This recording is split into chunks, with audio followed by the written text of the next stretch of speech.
Ronald Johnson speaking against, and as Mr. Johnson is coming forth, we will note that John Keckenhaver,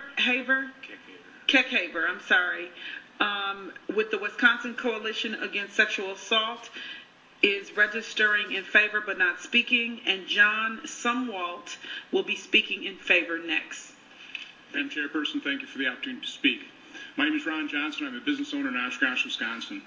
The first question I asked myself when I was made aware of this legislation was, what is its purpose?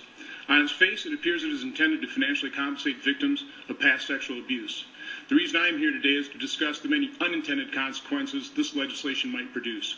I think it is extremely important to consider the economic havoc and the other victims it would likely create. I've listed the many organizations I am currently involved with below, hopefully to demonstrate my direct knowledge of the struggles that nonprofit organizations face on a daily basis.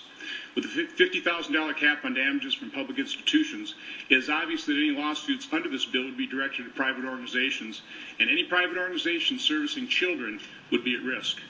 We all share a deep sense of sympathy for anyone affected by these crimes, and the punishment for the actual perpetrators should be severe.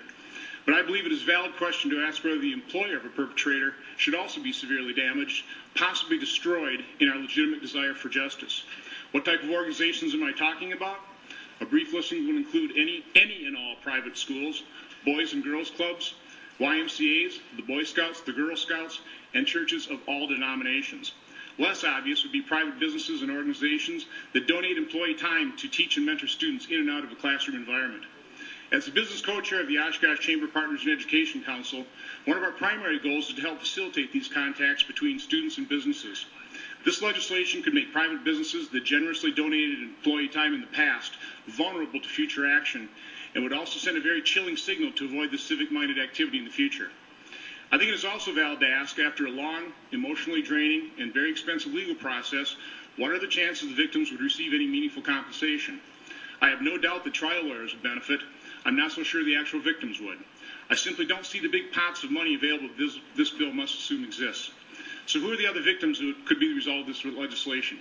First and foremost would be the children and individuals who will no longer benefit from the organizations that are damaged or destroyed in this process. Second, the many wonderful and dedicated individuals that devote their lives to servicing their fellow man through these fine organizations.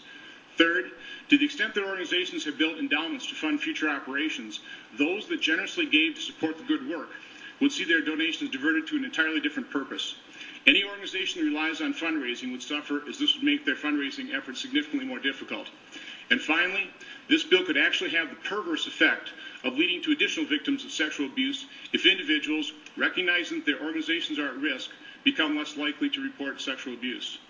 I'm a confirmed Lutheran that has agreed to serve on the boards of Catholic and other nonprofit organizations because I strongly support their important missions. The people I work with in these organizations are fine, decent human beings, working hard to help improve people's lives. I urge you to defeat this legislation so that we can all continue to benefit from their good and noble work. Thank you. Thank you so much. Any questions? No questions. Next.